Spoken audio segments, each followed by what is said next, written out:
to Leah. No problem. Good evening, everyone. I'm Leah Fisher. I use she, her pronouns, and I'm with Clackamas County Public Health Division. Thanks for coming tonight. I'll hand it over to Mark. Yes, good evening. Mark Batorik with Kittleson and Associates. We're a transportation planning and engineering company retained by the county to help assist in the development of the transportation system plan. I'll hand it over to Russ. Good evening, everybody. My name is Russ Doubleday, and I am a transportation planner with Kittleson, working with Mark and the rest of the Clackamas County team. Excellent. So as we share screen here, part of what we'll be doing this evening is just walking through a few slides to remind us all, a little bit of what we've advertised so far, kind of why we're here, what the project is, and then we also have a bit of space for breakout rooms and getting inputs and asking questions and having discussion. We did want to remind everyone here real quick that as a public meeting, we do want to try to use that hand raise button, be open to learn from each other, prepared to participate. We welcome your input. It's also okay if you want to just be silent and listen in. That's okay. But we want a real shared discussion time. Try not to dominate in comments. We started on time. We'll make sure to end on time. We'll try to stick to the agenda. You very well, may come up with wonderful ideas and good questions that we may have to kind of come back to you with for a better explanation of what we're doing, and maybe we can tackle something soon after the meeting. So we'll try to stick to the agenda. For Zoom itself, we are using Zoom tonight, so the meeting is being recorded. So as I think everybody hopefully heard there just a second ago, there's a little announcement that the meeting's being recorded. And on my screen as well, kind of click that OK part there. Try to use the raise hand feature. We would love to make sure and hear from everyone, but again, understand totally fine if you'd like to just listen in and kind of be silent. Appreciate your time, however you choose to spend it with us. Closed captioning can be turned on as well. So there's a CC button there, and then you have the option to choose language. So tonight's agenda is on the screen here. We have kind of started here with the welcome and intros. We're going to touch on what the TSP is, the Transportation System Plan Update. So we'll cover that a little bit of what it is, maybe some of what it's not. We'll talk about the overview of community engagement that's underway now and much more to come in the future. And we're going to touch on vision and goals. We're largely building this project as an update to a prior effort, and so we'll touch on the vision that has been established so far and welcome input on goals through the virtual open house that's underway now. So we'll talk about that virtual open house, give a preview of that. And the main focus we're really hoping to get from you is kind of the needs. We'll get into the transportation needs workshop where we'll touch on an overview of what was previously planned, and then we'll ask you to help us get the kind of boots on the ground and experience moving around different parts of our county. Obviously, tonight we're focused on East County. So for all of your local knowledge on East County, we'll really dig in there and make sure we capture what you're seeing on the ground and issues that you have noticed moving around your communities. And then we'll talk about the online workshops and kind of next steps, where we go from here. I believe a quick little question there in the chat. Will this be available online to rewatch later? We definitely are recording it. I forget if we're going to necessarily post it or not, but for Don and others, yeah, we definitely will. Anybody interested, you could send us a note, and I'm sure we can make it available for you if you want to take it in later. We also have more of these GSA meetings. We have 6 total over this month. So you also, I guess, have the option to join another one too if you'd like. But yeah, we'll make sure and follow up on that so that you can either rewatch it or join us again at one of the 5 that's remaining. I would love, I think we have a decent size here. We've heard a little bit from the project team, both the county side and the consultants, and I'd welcome here real quick anyone who'd like to chime in and just kind of say, your name and kind of what your interest is, obviously within East County, and kind of fill in the blank here on the screen. that I want our transportation system to. That kind of helps give us a little bit of a grounding and understanding of where everyone's coming from. So it's totally fine if you want to skip this and not participate, but just want to give you the chance. So I'll ask first if there's any volunteers, and if not, I might call on a few folks. But anybody want to volunteer? I want our transportation system to fill in the blank.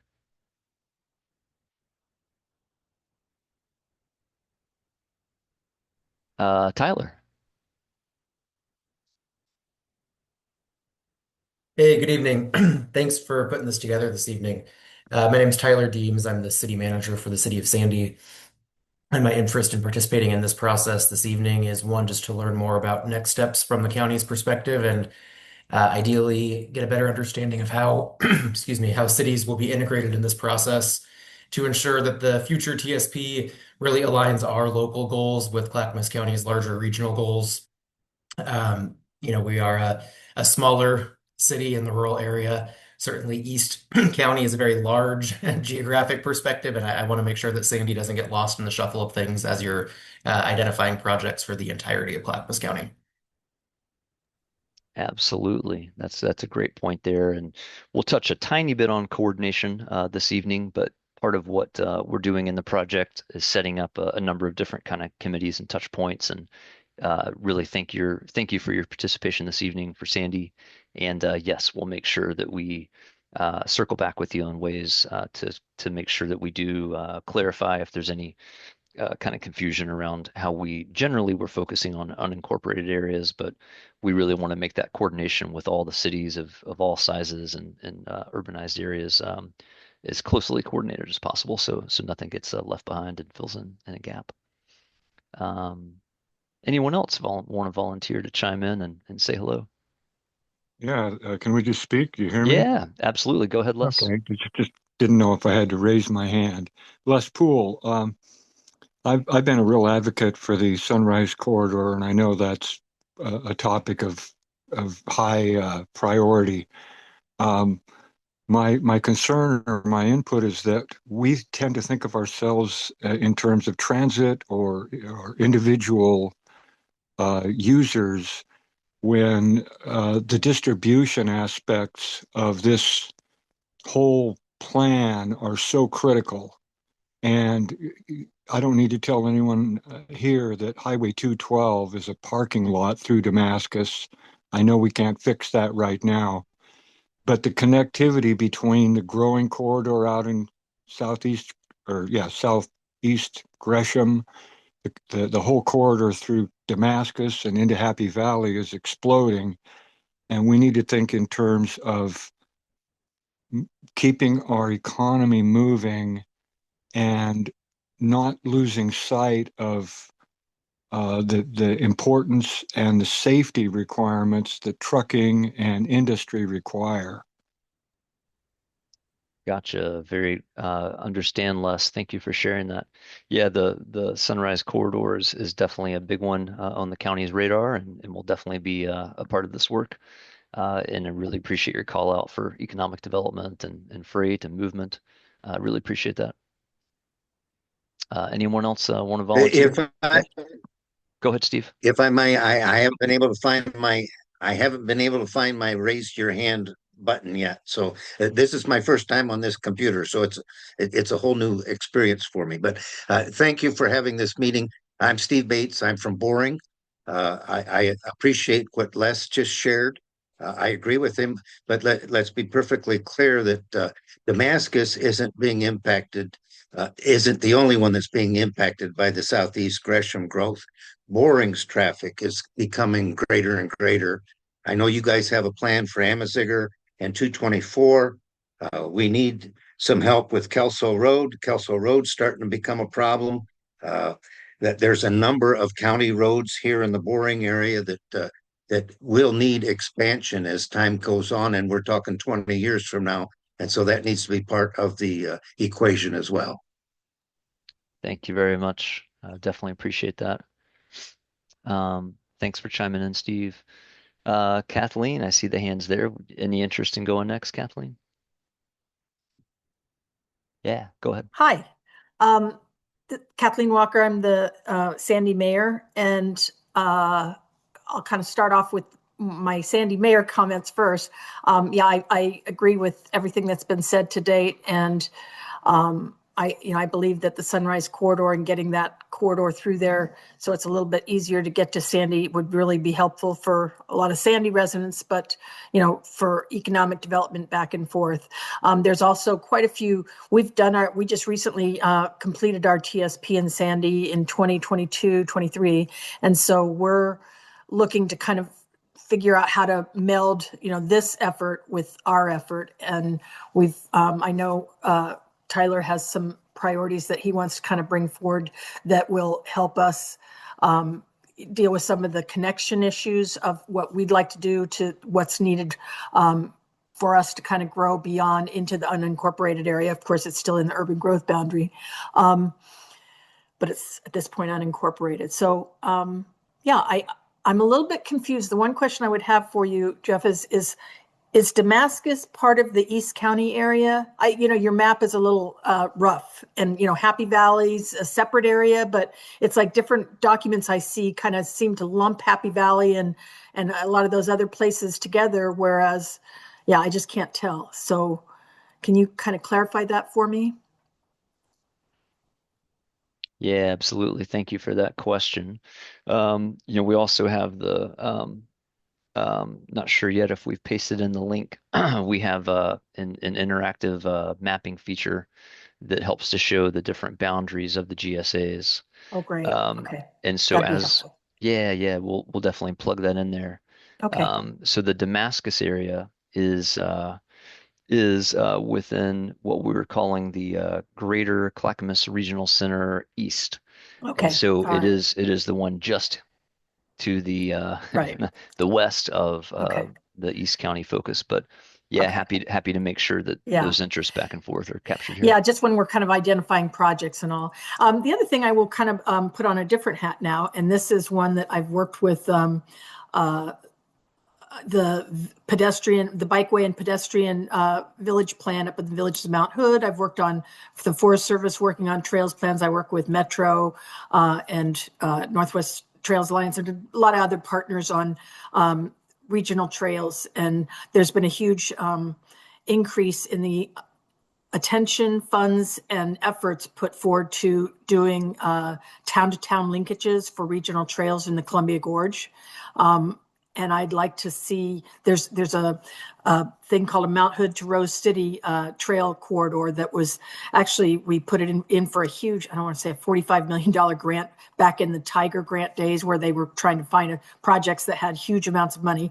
So we put that in. Of course, we weren't anywhere near shovel ready and we didn't get it, and that's okay.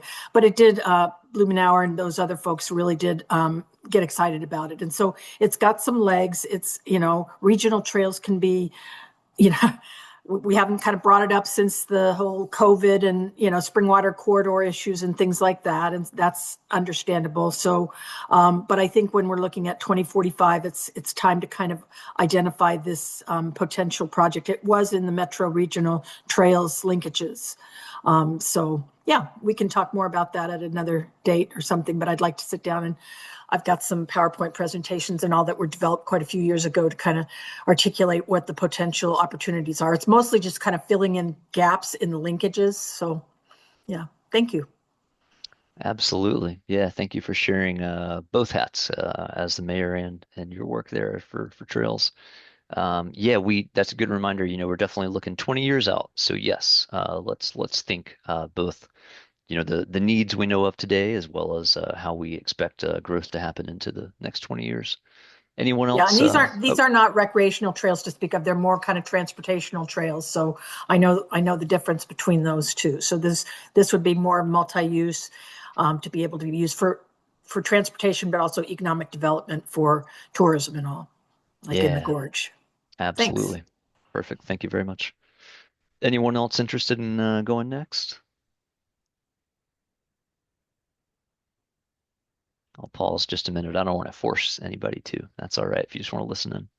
We'll also have a chance later, kind of breakout rooms, but okay, no worries if not. So maybe we'll keep rolling along, and once we get into smaller breakout rooms, that's also a chance to share anything that we'd like. I forget here, Russ and Mark, are we able to play the video? Is that right? Yes, I Excellent. believe we have it set up that way. Let me just double check. It looks like that will, Just have a short little video link. yeah. It's time to update Clackamas County's transportation system plan. This video explainer will share what a transportation system plan does, why it is important in our lives, and how you can get involved. Transportation affects us all in countless ways. Our ability to reliably get to work or school, our access to shopping and errands, our walking and biking paths for recreation, and how goods and freight can reach us. To support all of our transportation needs, we plan for how we manage and improve our network of roads, bridges, sidewalks, and freight routes for the future to serve Clackamas County residents and businesses. We also plan for programs that improve safety through driver education and programs to create more travel options for residents, such as our Clackamas Connect shuttles. Planning for our future transportation system takes a lot of effort.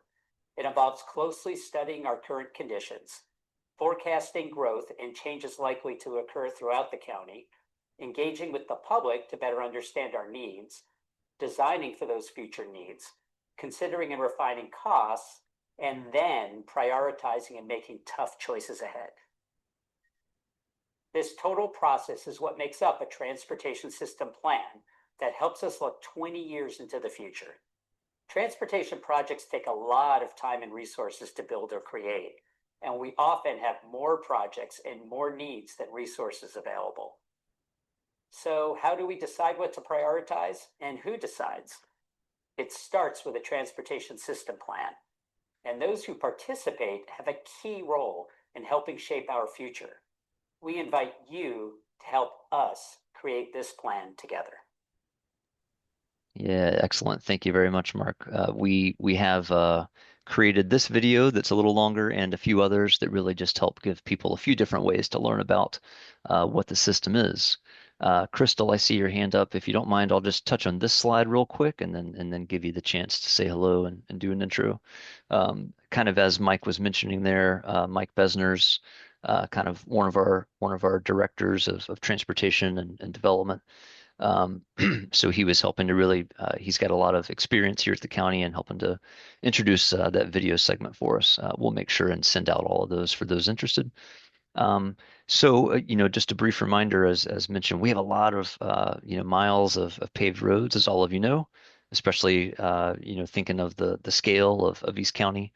Over 200 miles of paths and bike lanes and 6 different transit agencies, several airports, and of course a river ferry as well pictured there. So, this is a multimodal effort. We're not focused on just one and not the other. So we really are looking at kind of all the assets we have. Crystal, would you like to say hello and give a quick intro? Yeah, hi, my name's Crystal Rojas. I live in the Damascus area. I also go every day down to Sandy area to take my child for childcare. So one of the things my biggest concerns is safety around the area, specifically around 223rd Avenue within the school zone. I've noticed so many cars speeding through within the last year. I've noticed a few cops here and there patrolling on that, which is great. Kids, obviously you can't walk through there, but there are times where there's sports events or school events and children are, not children, parents have to park outside on the street. And that is very unsafe to, in general, have a child walk through those streets. And also on Southeast Sunnyside Road, getting close to Highway 212, the traffic there has been increasing a lot. I've noticed semi trucks going through there and trying to turn around, which is not ideal for our 2-lane road. and it's highly used by emergency vehicles, that being police, fire department, ambulances, and there's barely any room to get through. I've also witnessed quite a few animals get hit on that road as well. So it is a big safety concern. I've also noticed an increase in foot traffic. So that's something new I've noticed within the last year. So just wanted to pull out safety concerns. I know a lot of us have concerns about Highway 212, but that's another thing. Thank Yeah. you. Yeah, absolutely. Thank you, Crystal. Really appreciate that. And we're taking notes, and we'll also a little bit later kind of make sure and show everyone how you can also kind of insert comments that are location specific too. But we'll take note of that for 223rd and everything you mentioned there. Kind of just one more slide here, and then going to pass the mic over to the consulting team to help kind of show a little bit more of what we're up to. But this really is that time, just as we're saying now, to think about the future. So the TSP is a 20-year plan for all of the needs that we foresee kind of now and into the future. It does touch on goals and policies as well as projects. So it's not one and leaving out the other, but it's all of those pieces. But basically, many of us do think about the TSP as kind of resulting in a project list. And so we will be collecting all of this kind of needs and data and inputs and forecasted growth, and that'll all point us towards project lists. And those, as Mike mentioned in the short video clip, it'll come down to tough choices of priorities. Our current plan that we do have kind of still live and in effect was adopted in 2013. So it's been just over 10 years. Typically, cities and counties update these plans every 10 years or so. Because we know things change and we have to just sharpen the pencils and use all of our updated data. And again, we really are focused here at the county scale on the unincorporated areas mostly. But of course, we know there's also population centers and lots of destinations within the incorporated areas. So we work a lot on coordination, both at the staff level and all levels. So we do closely coordinate with cities and want to make sure if we're not touching anyone just yet, that we're soon to do that, as we have a lot of time ahead of us still. So with that, I think I'll pass it over to Mark. Great. Thanks, Jeff. Get to the next slide. So I'm going to kind of take us a little bit deeper into the mechanics of developing the transportation system plan update. And then we'll work into the vision and goals, and then we'll get into our workshop part of tonight's exercise. So the process as we are in now is really to take the vision and goals from the 2013 transportation system plan, review those, make slight changes, and we'll look at those here in a second. And then from that, start reviewing our system, both from a technical standpoint, doing traffic counts, looking at crash data, and then through meetings like tonight, understanding community needs. You all walk, roll, and drive throughout the community and understand the issues. So we want to pull that in. And we're over the next 6 weeks have a virtual open house that will show here later that you can participate and give feedback both on the vision and goals and the projects themselves. So the next piece is once we understand those needs, is identifying potential projects or solutions to meet those needs over the next 20 years. Once we do that, then we go through and prioritize projects. We only have so much funding based on tax dollars that come in. So we group the projects into what we call 3 tiers. Tier 1 is fiscally constrained tier. So that is based on current funding and projected funding, what we believe we could fund in the next 20 years. Tier 2 is projects that are kind of that next step but aren't currently estimated to occur in that available funding. And then Tier 3 are long-term projects. We see a need, and it might be for future development to accommodate, or just it's a long-term need, but it's a lower priority. So there'll be 3 tiers of projects and priorities as we go through the process. And then finally, as we get agreement through the public impact or public feedback through the advisory committees, we'll document that. And then a year from now, come up with a draft updated transportation system plan to go through public hearings and be adopted, and then to replace the 2013 transportation system plan that Jeff referred to. So to help us do that, we've broken the county up into 6 geographic subareas. In 2013, we had 5. We decided the Clackamas Regional Center industrial area, a lot of stuff going on that. So we divided it east-west on the 205 break. So there's now 6 geographic areas to allow us to get down in this large county, at least at a little bit more manageable level, and meet people where they are and really talk about the transportation needs within those geographic areas. So these are the geographic areas, and I'll just zoom in here so you hopefully can see it on the screen. So we have East County that we're talking about this evening. We have Southwest, which has Molalla and Canby. We have Northwest out by Wilsonville, and then we work up into the areas of the greater McLaughlin area you see here in the orange. And then we got the Clackamas Regional Center West, which is west of 205. And then, like we were talking earlier, we have Happy Valley, Damascus, which is in that Clackamas Regional Center East area. All the areas, and I know we have the mayor and staff from Sandy. So all the cities, we talked about unincorporated, so incorporated or inside the city's urban growth boundaries, those transportation projects and needs, be it county facilities, ODOT facilities, or city facilities, are documented within the city's TSPs themselves. And so we don't have confusion and overlap. The county's TSP stays outside of that in the unincorporated areas for that point. So this evening, we're going to focus here on the east side, and then there's a series of meetings over the next 2 weeks that we'll work through the other 5 geographic sub areas, and we'll give you the schedule for that a little bit later here in the presentation. So Mike in the video kind of went through this. You got to figure out what's happening today, what's going to happen in the future based on population and employment growth. Take that information, engage with the public, figure out the needs of those projects, consider the costs, and then prioritize, and then come up with an updated transportation system plan. So where are we at in the process? This is about a 22, 23 month process. We started back last summer, I guess, now that we're in 2026. Had a number of technical advisory committees, and those are members from city staffs, county staff, ODOT, TriMet, Metro.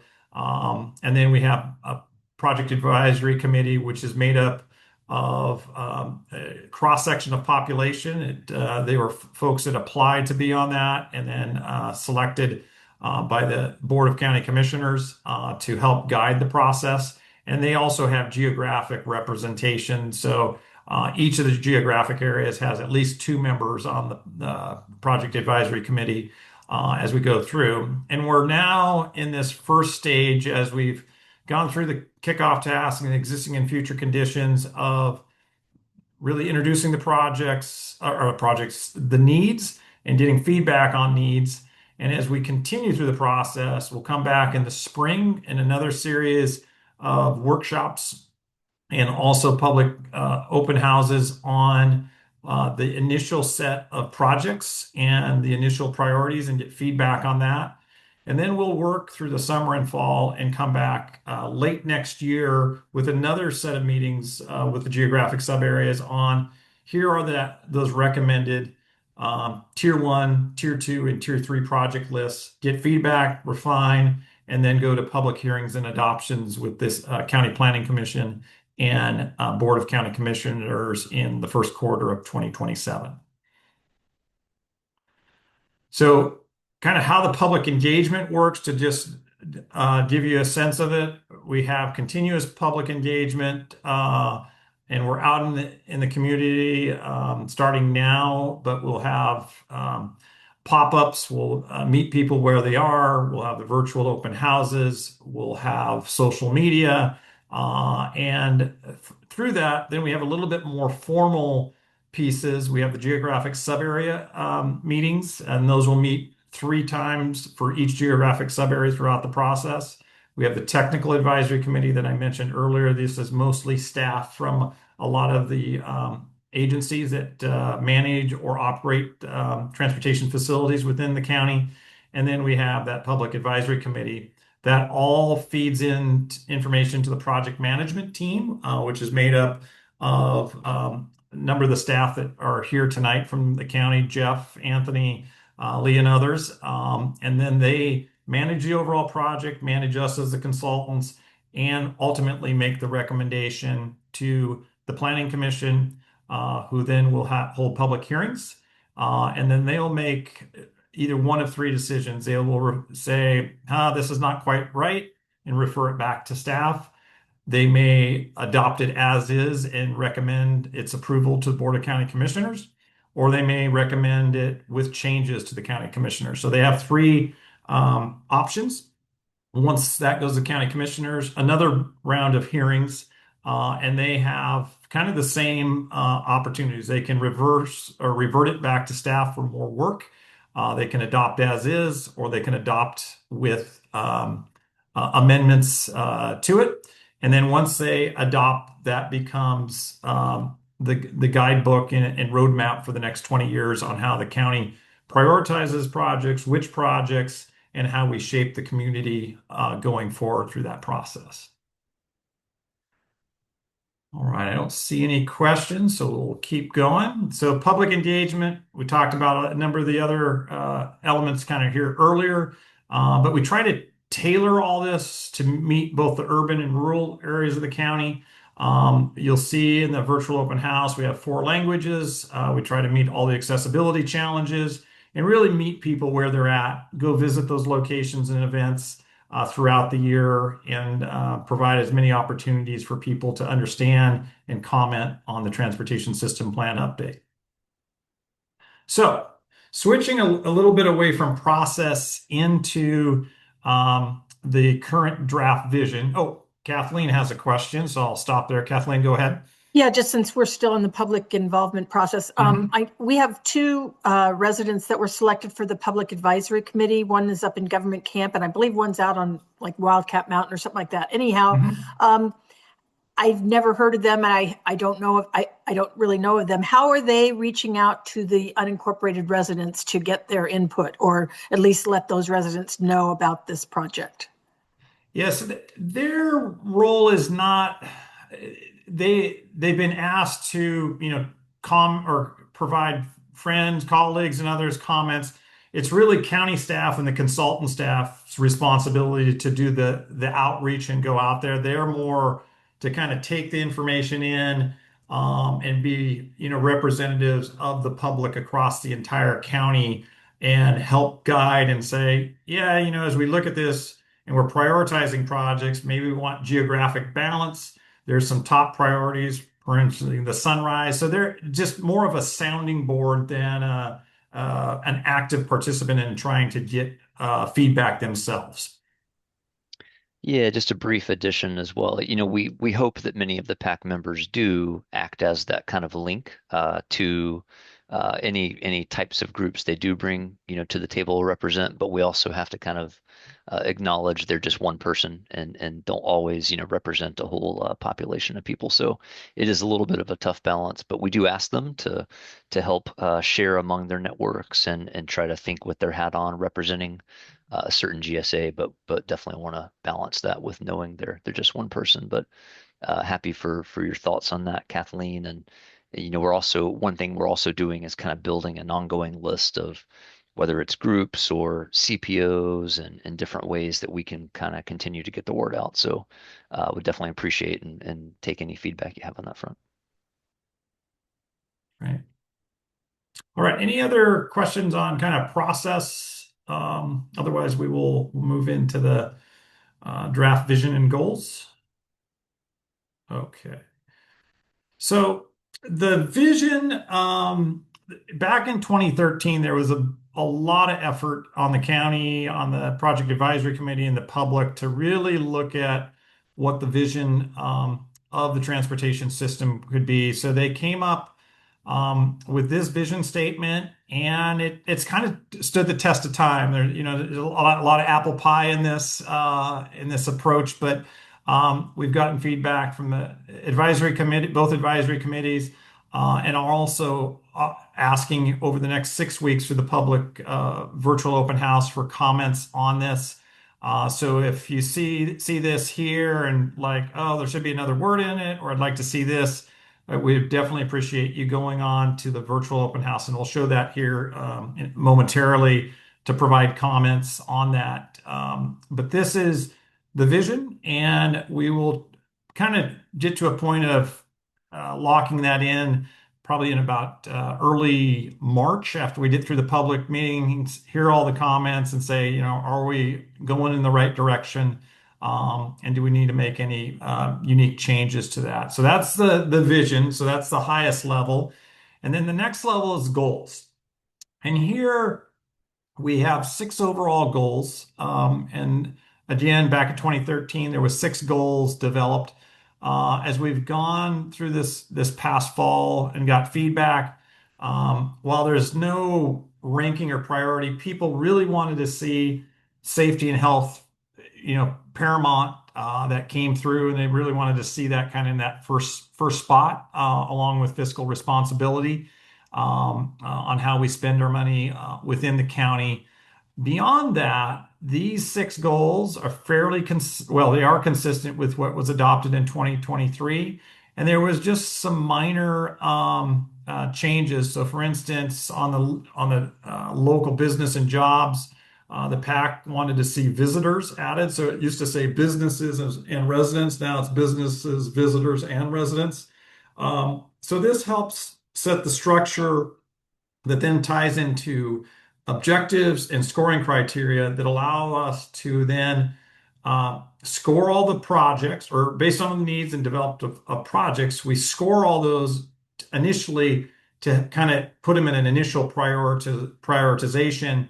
And then that goes through the public process and feedback. But this kind of provides that framework on, what projects that, may meet all 6 goals. They may rise a little bit more to the top initially. But again, you can only use so much science, and then you got to have a little bit of a political process to get to those highest priority projects, or those tier 1 projects that you want to fund within the next 20 years. So these are our 6 sets of goals and the statements that go with that. And again, these are on the virtual open house, and we appreciate feedback on these goals as we go forward.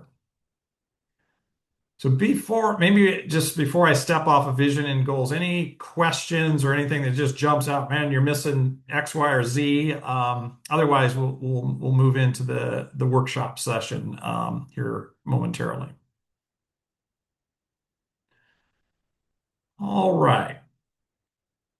So I think the link is there for the virtual open house. If you have your smartphone and you're sitting at home, you can put your camera to this QR code, and you'll get a box like this will stop or pop up, and we'll jump into that momentarily. But wanted to walk through this, and then we'll segue into our workshop session this evening. But it allows us to get both feedback on the vision and goals, and then the needs that you see or have been identified in the past to verify if those needs are still there. And we'll talk a little bit more about what a transportation need is here in a second. And then who are we hearing from? So it asks a little bit about who is commenting, just to give a sense of, are we getting a lot of representation from East County, or is it all coming from the greater McLaughlin area and so forth? So that's the virtual open house. And I'm going to go a few more slides. So tonight, again, we're working on East County in that area in the green. And really, the piece in this workshop that we're going to talk about is, what are the needs that you're seeing out there? And I meant earlier, I think it was Steve that talked about, Kelso Road. I think Kathleen talked about 212. Actually, most of you talked about 212 and Sunrise. But those are transportation needs. Either there's a capacity congestion, and we need more capacity to service that, or there's a safety need or something like that. So needs are defined in 2 different ways. So one's a deficiency. So you have a facility, but it's not operating as we want it to operate. And so that could be an intersection that's over capacity. And when we say over capacity is, let's say you come to a stoplight, it turns red, it turns green, and it turns red again, and you still haven't got through. All right, that's not meeting the performance of what we want. You should be able to get through on that initial green from that. A gap is when we have something that's missing. So you're walking down the street and there may be a 200-foot gap in the sidewalk.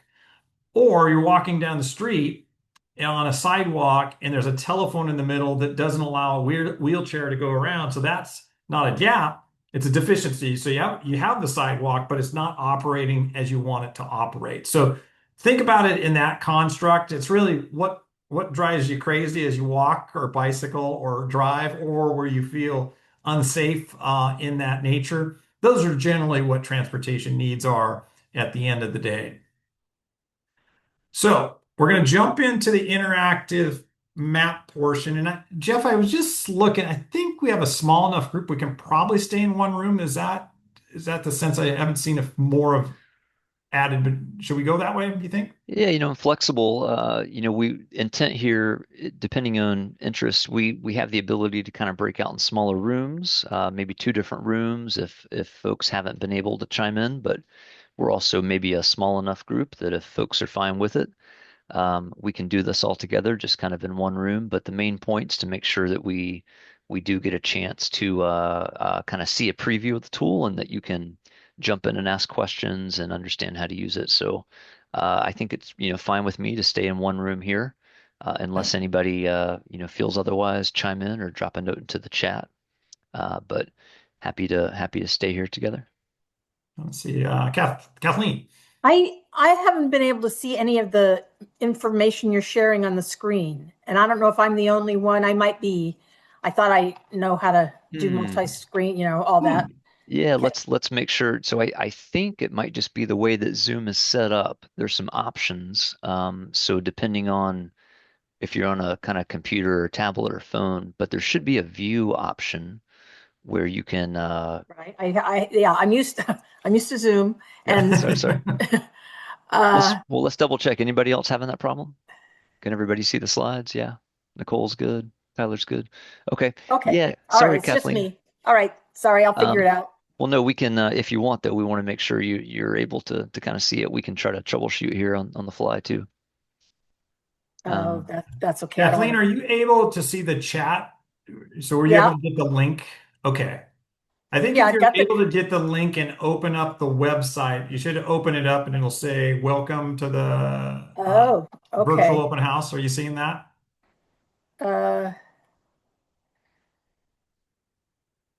In the chat? Yeah. Russ, is it in the chat? Yeah. It's under the one that Russ Doubleday sent? Yep. Got it. Okay. Yeah, if you hit that, and then you'll see what we're seeing. Okay, very good. Thank you. Yeah, it should say welcome, and you'll see on that first page, as I think the rest of the group is saying, it'll pop up, and at the bottom it'll have Spanish, Russian, and Ukrainian options. And then get started. We'll just continue you in the English version of that piece. So we'll just walk you through the overall open house, and then we're really going to focus on the maps, but just to give you all a sense of how this is there. And this is up live for everybody, and it'll run through the mid of February. So you can come back to this after this evening and provide additional comments at your leisure, and share the link with friends and family and colleagues all around. So on the first page, it really talks about what the TSP is. So a lot of what we talked about earlier for people that are not familiar with what a transportation system plan is, this really gets to that. The next page, like we talked about, is the vision and goals. And you can see here on the left side, we have the vision and those goals. And then on the right side, we want people to kind of pick what are the most important goals to them. So pick their top 3 of what they want. And then what do the goals mean to you? Do you think there's anything missing? So as I mentioned earlier, this is where we want to get that feedback from you all and others, just to make sure we're not missing anything, or do we need to make some tweaks? Because over time, when big decisions are made within the county, the Board of Commissioners comes back to this vision statement and goals, and that helps guide them, as well as staff in making decisions when you come to those forks in the road. So it's really important we get these right. So this is where you can provide those comments and submit those comments, and those were recorded. And then we will go through all those comments and say, oh, okay, there's this theme of X, and let's make sure we get that incorporated in some manner into the goals or into the vision. So that's the second page.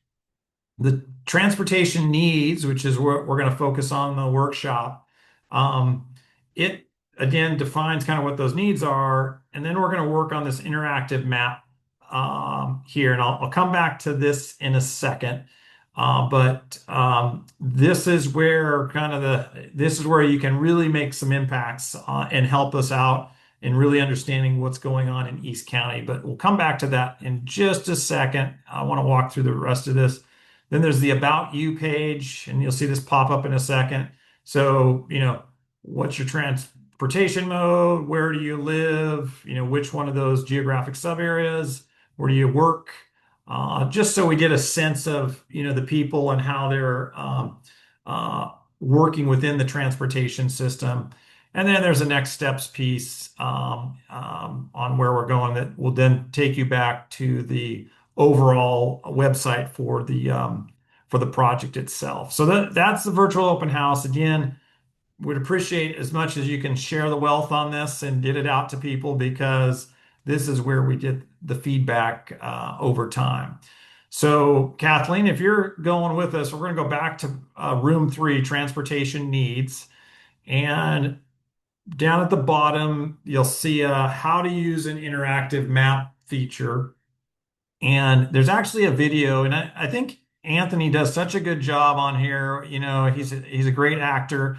We're going to watch a little bit of this video because I think it's a good primer for folks to just see how to use this, and then we'll go in and play with it. And we can have some conversations as a group as we go in there. So with that, I'll hit the video and we'll listen to Anthony. Thank you for participating in our mapping exercise with the Clackamas County Transportation System Plan update. This video will walk you through how to add your comments and concerns on the virtual map. Before we get started, we recommend clicking Enable Map Scroll while doing this map exercise. This allows you to zoom in and out with your mouse wheel, much like you'd be able to do on Google Maps or other online maps. First, let's look at how to leave comments and concerns on the map. Start by clicking Click to start a comment in the bottom left corner. A small gray dot will appear under your cursor. Move to where you want to leave your comment on the map. Zoom in as needed, either using your mouse scroll wheel or the zoom controls on the top left. Click where you'd like to leave your comment. For this particular example, I'm going to create a comment that states a desire for a better crosswalk at the intersection of River Road and Courtney Avenue in the greater McLaughlin area. In reality, this is an actual project that Clackamas County has received funding for through a state grant, but it will be our example for today. This project was once noted on a comment map, just like this one you are in now. When you click, an interface will pop up on the left that allows you to provide details. Adding your name is optional. Select the type of transportation that your comment applies to. One option is all modes. In this case, I'll select pedestrian. Then choose the particular need for this location. I'll select safety, as my crosswalk example would make it easier and safer for folks to cross the street here. Operational needs could refer to places where there are traffic delay for vehicles, or where a turn lane is needed. Gap could refer to where we are missing infrastructure entirely, such as a stretch of missing sidewalk. Or you could always select Other and add comments below. Finally, I'll add my comment about what I'd like to see here. Please add a marked crosswalk here to help people cross the road.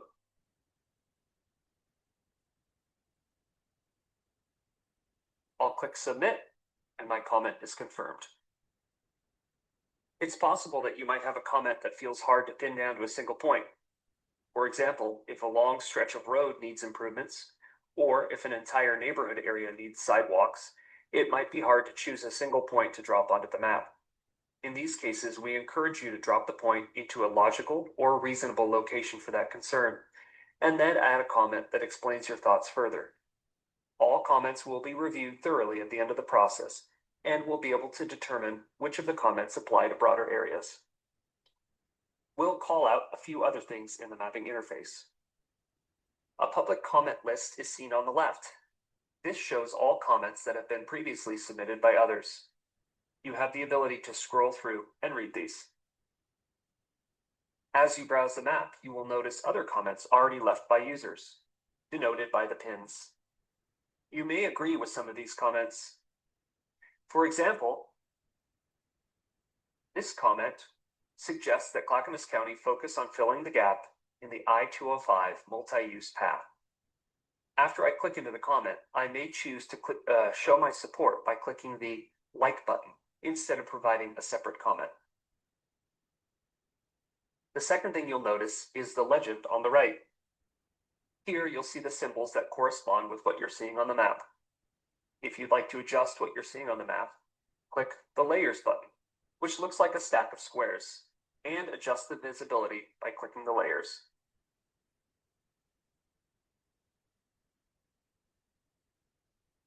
The light blue dots and lines show projects that were identified in the last transportation system plan or other previous transportation plans. These help to give context for issues that are already known.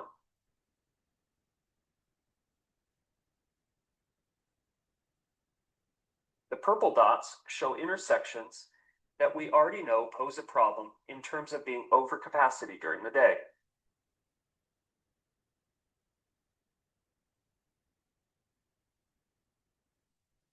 And gold dots show intersections that we expect to be over capacity in the next 20 years, based on projected growth in the county.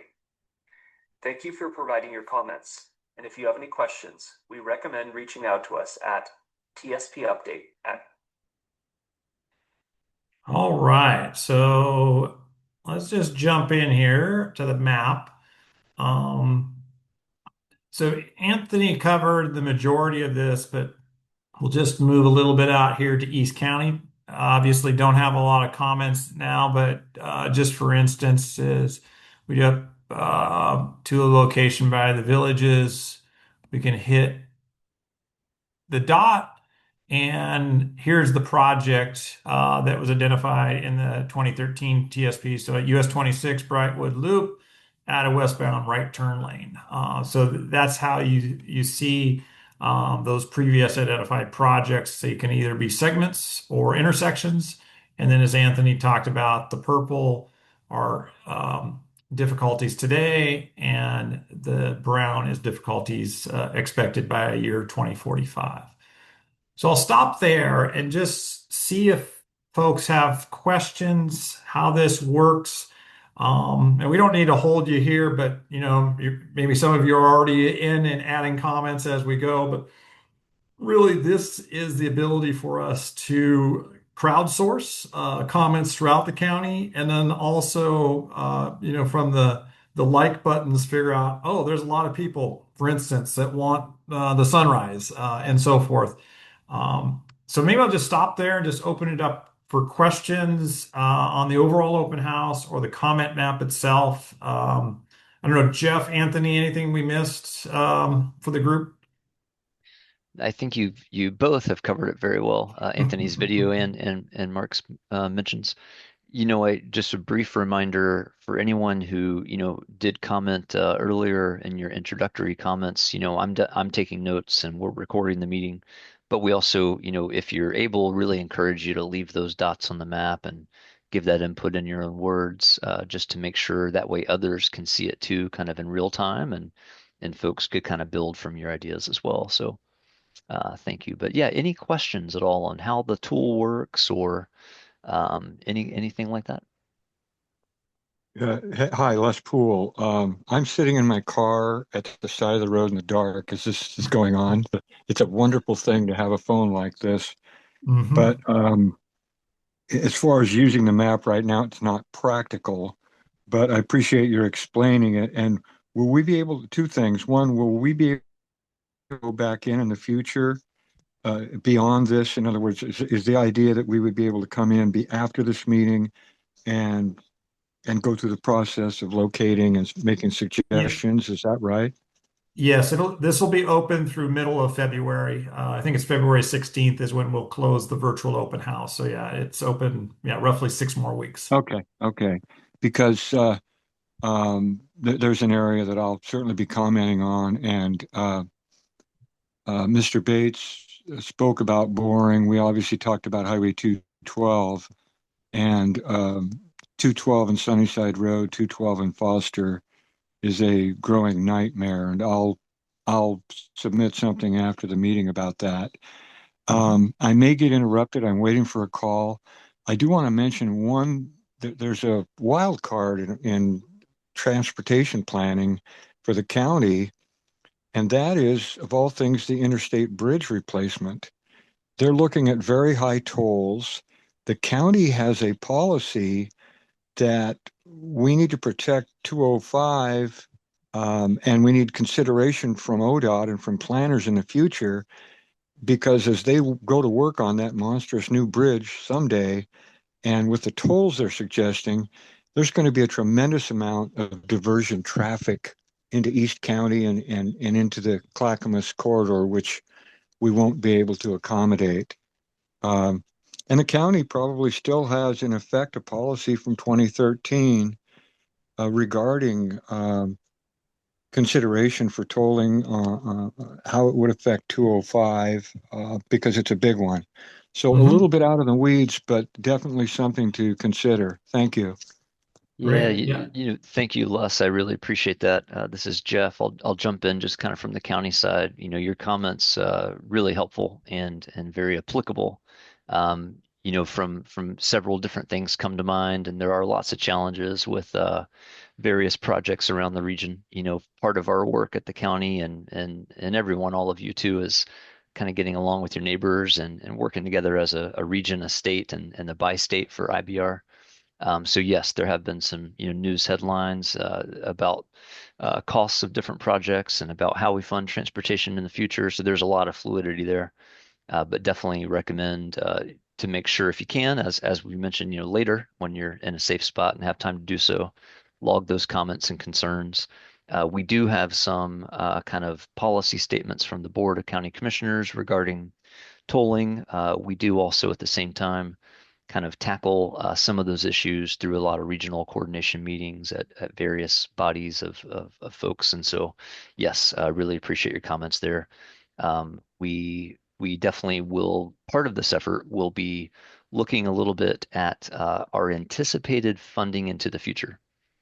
So the way we phrase it is anticipated funding that we think we'll receive and kind of what we can afford into the future. And so some of that is constrained financially. So we have to, in some locations within the county, do a little more closer work to kind of make sure that we're prioritizing things that we can afford based on anticipated funding. And then there's also kind of a future tier where we're able to capture ideas of projects and don't have to spend quite as much time cost estimating those, but we're kind of allowed to acknowledge and carry those even if we don't quite really know all the details or the funding mechanisms. So sorry, that's a little bit of a long response, but just wanted to chime in there that the issues you mentioned are very good and evolving, and some of them have been in the works for decades and maybe still haven't come to fruition, and they may still have a decade or two in front of them. But really appreciate that and encourage you to log that in when you are able. Well, thank you. Yeah, money is a big issue, and that's the other obvious, wild card out there. I appreciate your response. Great. Thanks, Les. Other questions of how the system works? Let's see. I don't have my hand. I haven't found the Go picture for it, Steve. to hit my hand up. So, but I do have a question because 40 years ago, Sunnyside Road was a 2-lane road and it was windy. And that, of course, Happy Valley wasn't there. Happy Valley was just a community of 3,000 people. Mhm. But then Commissioner Kennemer and the commission at that time actually said, okay, well, let's make Sunnyside Road a 4-lane highway. And that's what they did. Yep. We need to do that in East County. There Mhm. needs to be a market road that is Clackamas County's. And, you guys are depending on ODOT with 212 and 224. We need a market road that actually extends Sunnyside Road, goes out to 242nd, and then crosses over Deep Creek onto Kelso Road. And then we've got a market road that actually connects Happy Valley with Sandy, because Kelso Road hooks up with Highway 26 very easily. And I don't see anybody sitting down and actually dreaming like this, like they did 40 years ago. I realize money's a problem, but if you don't sit and actually plan things out and look at things and say, well, this is what we should do, then you start saying, well, that's what we're going to do. And then you start finding the sources for funding of it. So that's my point. And I realize that people over on McLaughlin, they need crosswalks and they need sidewalks. East County needs a market road that is going to relieve the traffic in Damascus and also in Boring. And that's what I have to say. And I don't know how else to say it, but we need to have some forward thinking like that. Mhm. Mhm. Yeah. Great comments, and that's what this process is for. We talked about identifying projects, programs. The other part is studies. So studies like that of, where would you put that corridor and how would you develop it? So those go into transportation system plans. So yeah, great comment. Yeah, one small brief addition in addition to that word studies, that we definitely want to capture those ideas, those big ideas that might still need some studying and figuring out. Even for some of our larger projects, we end up having to think of them in phases, because sometimes, one project alone has a really big price tag, and it's not always, feasible anyway to do it all at once. And so often things do get broken up into phases, which can involve the study. So I appreciate your comment, Steve. I do think this is the time to make sure and think big. We do want to have that visionary conversation and ideas and get those comments. And then we'll have to kind of deal with how to mesh that up, where maybe it gets broken up into phases or studies, but we want to act on that. So we do have to balance kind of fiscal responsibility in the near term with making sure we do still move forward larger visions. So this is that early stage. We want all those ideas logged in and want to see support for it. So appreciate that. Right. Let's see, Kathleen had a question in the chat. Are the existing projects and proposed projects in the existing action plans that are showing up on the interactive maps? And yes, those projects for the most part are either in the adopted 2013 transportation system plan or some additional plans that have been developed since 2013, like the Clackamas Bike Walk plan, the Sunrise Refinement Plan, the Damascus Mobility Plan, and there's a few others, some of the transit plans. But yeah, all the projects you see there have been adopted in a form or fashion by the county and or other agencies that you're seeing. Does that include the Villages Mount Hood Villages Bikeway and Pedestrian Plan, do you think? It does. I'm not sure if that's mapped in here or not. Okay. Some of Just that curious. mapping still needs to be updated on the GIS system, but Okay. I don't know exactly on that, Yeah. Kathleen. I'd have to check. Yeah, I know they're working on that one there on Salmon River Road or over there by the school. Okay, and there was like I was trying to so on the old TSP it has that table you're talking about of all the projects and what's the high priority with funding, available funding, all that's in the appendix of the TSP from 2013. Correct. And just to be clear, nothing holds us to those going forward. So Right. as we get into the spring and then later in the summer, all those projects are back in, on the table again, and we will reprioritize. And so there could be tier one projects that fall out altogether or become tier three, or tier three projects that become tier one, or new projects that didn't exist in 2023. So those are the rule of the land right now. Yeah. But through Okay. this process, they can be updated.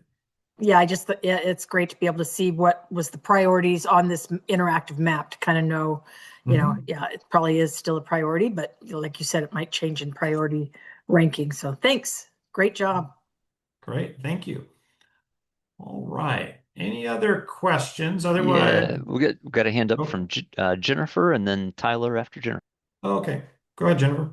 Hey, thanks for hosting these. I really appreciate it. I live in Boring. I'm not on a city council or anything. I'm just a concerned citizen.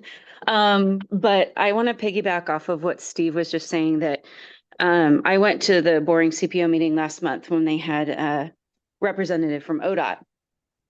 Excuse me, and that was kind of as a follow-up to the fatalities that we had at Kelso, or excuse me, Ritchie and 212.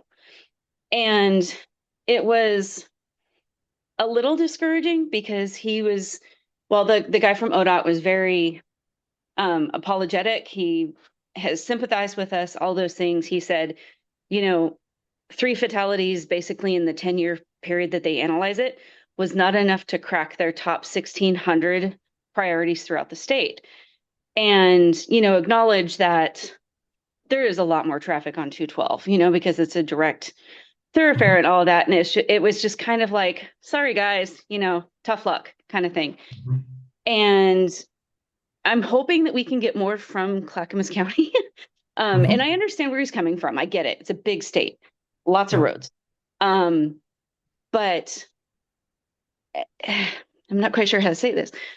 It was discouraging, when it's those high priority, high impact areas are controlled by ODOT. Yep. But what can Clackamas County do to help us? I'm not even entirely sure where Clackamas County ends and ODOT starts, to be honest. Yeah. And somebody at the meeting had asked, well, what about the roundabout? And he's like, oh, that's Clackamas County.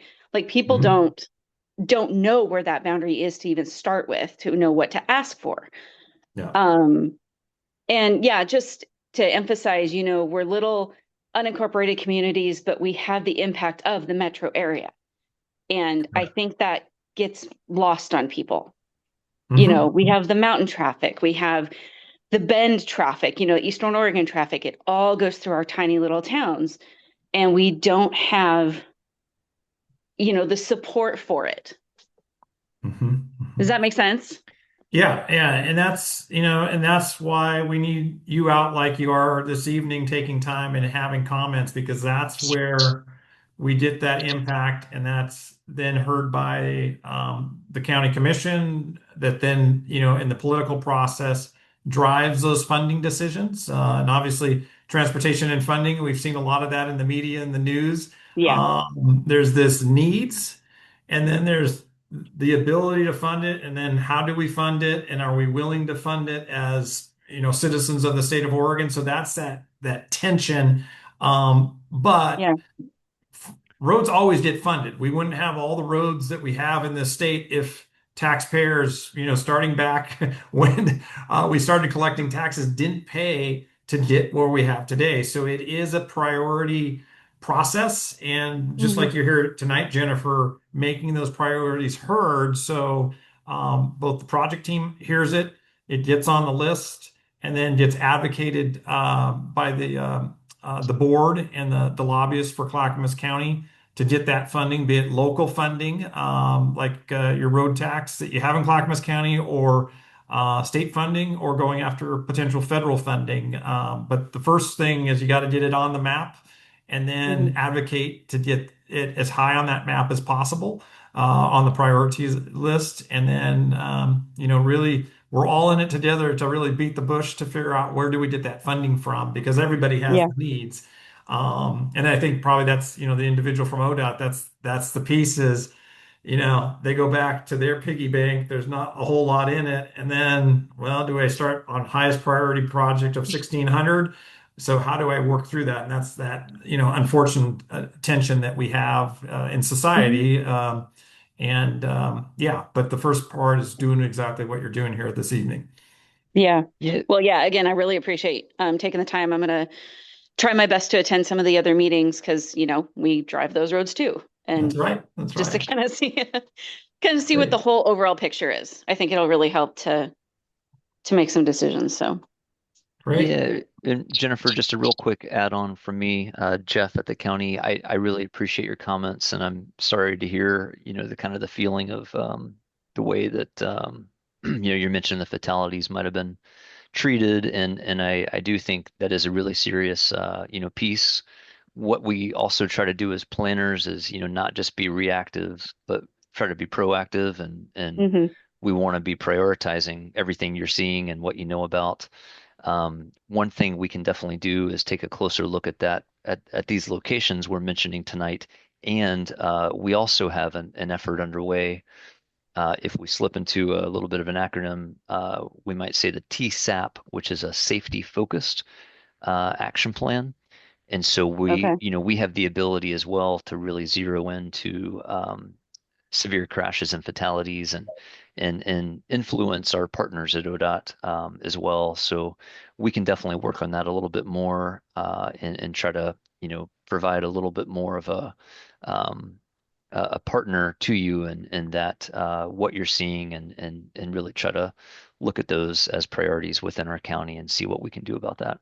So I'm sorry Okay. sorry to hear about your experience there, but it is. It wasn't, I may have made it sound a little bit more harsh than it was. He definitely had empathy for us, but he was like, we have to look at the facts and figures. And yeah, you had 3 fatalities in a day and a half, but you didn't have any in the 10 years or something like that before that. And so it's the law of averages, right?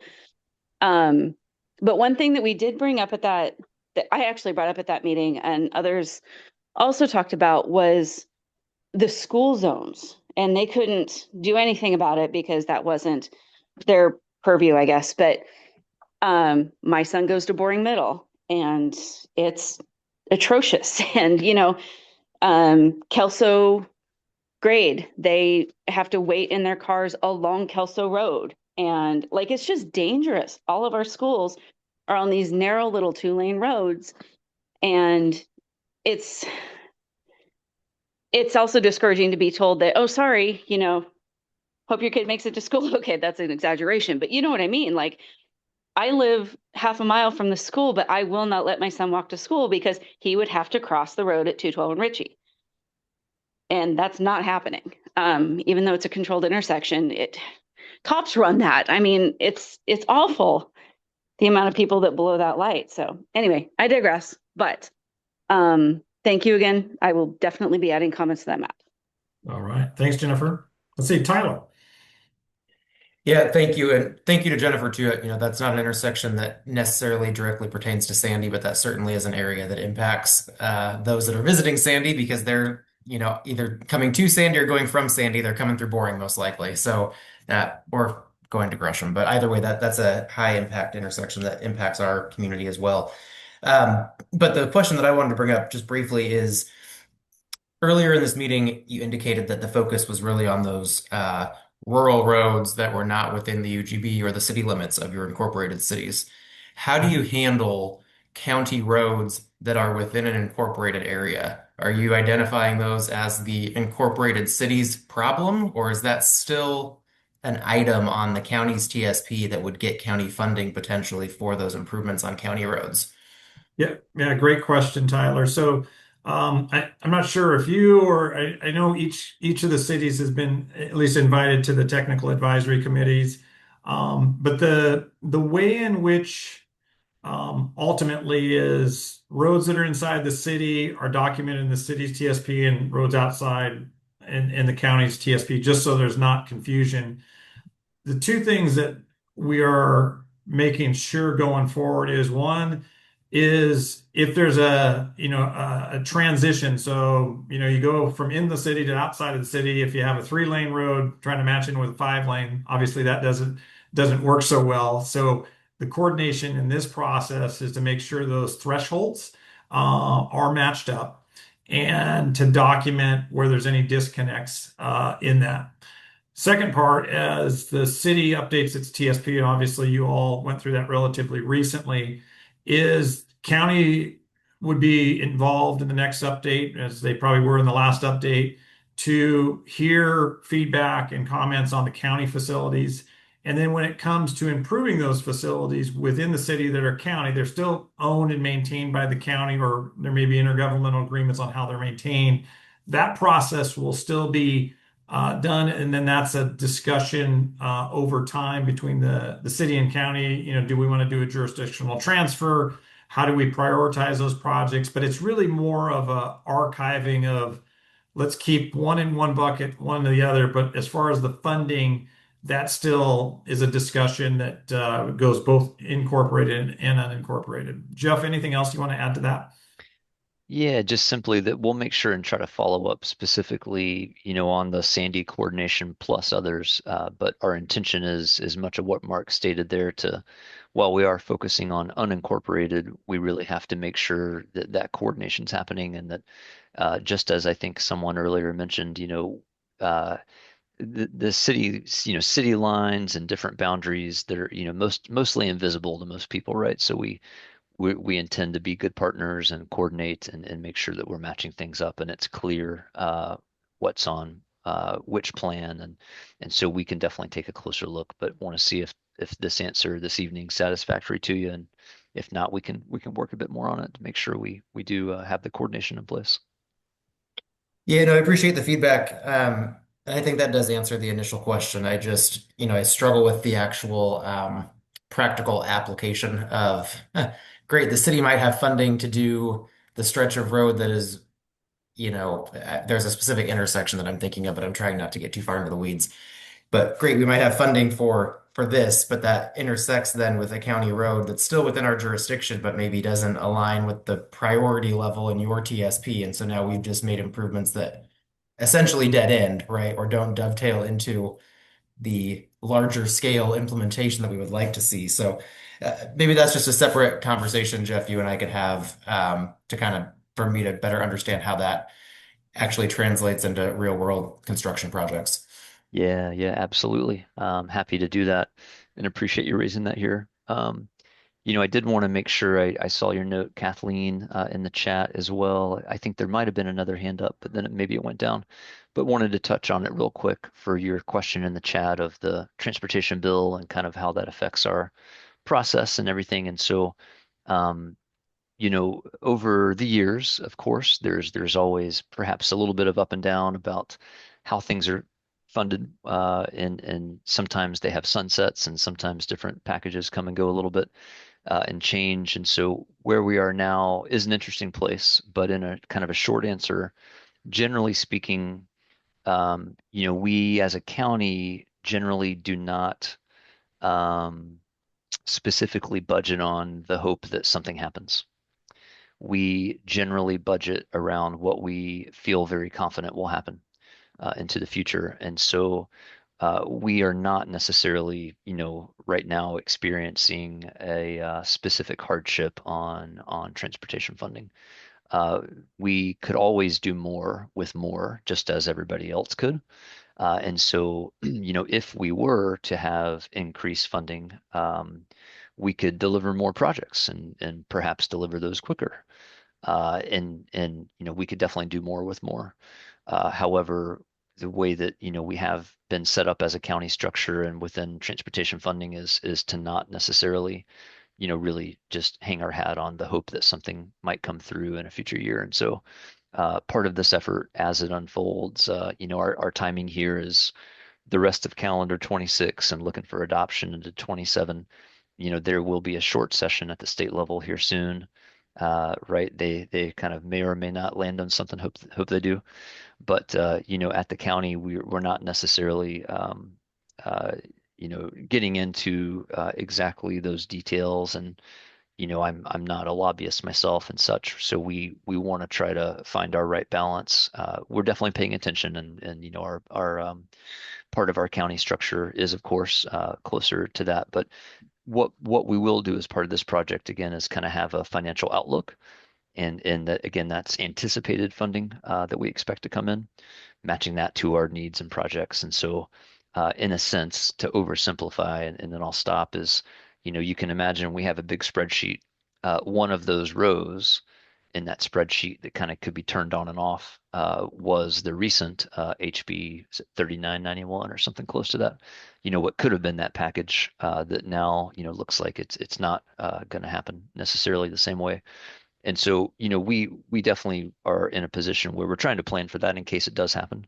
But if it doesn't, we just kind of remove that, and we can be a little fluid. But sorry if that was a longer answer than you wanted, but trying to get a little bit into the weeds, but not too far.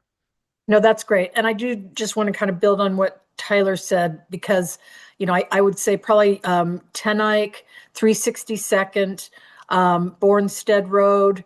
I'm trying to think, there's others out there, Furwood. Those are all kind of roads that are either going to schools that are where all the Sandy kids are going. I said Kelso, I think. Anyway, the county often is the ones who end up giving permits to the developers for that. And so I think there's some opportunities to improve coordination when things are going forward on that. And I like the fact that you mentioned, there's possible, we did acquire, not that I want more roads to have to pay for or fix or whatever, but, we did acquire parts of 211 there, up to Gunderson Road between 26 and Gunderson to try to kind of help, make it more possible to reduce speed limits. Because that's all, it's like what Jennifer said, these are all state highways and all, but these are our neighborhoods. And so, we need to have a little bit of reasonable speed limits and a little bit of control over how the traffic affects us. So I appreciate those options and look forward to kind of working with you. That's a great interactive device you guys have come up with to kind of get input. So I look forward to sitting down with the staff and kind of putting the projects on there. Thanks. Excellent. Yeah, thank you very much for your involvement. And I know want to make sure and look at the clock a little bit here. 5 minutes left. When we respect everyone's time. Nicole, it might have been your hand up. Feel free to chime in here if you wish. We do just want to touch a couple more slides and then stop here, but we wanted to remind you, as we've mentioned, there are some upcoming meetings just like this. And the spirit is these GSA meetings, as we call them, the geographic sub area. They're happening during the window of the open house.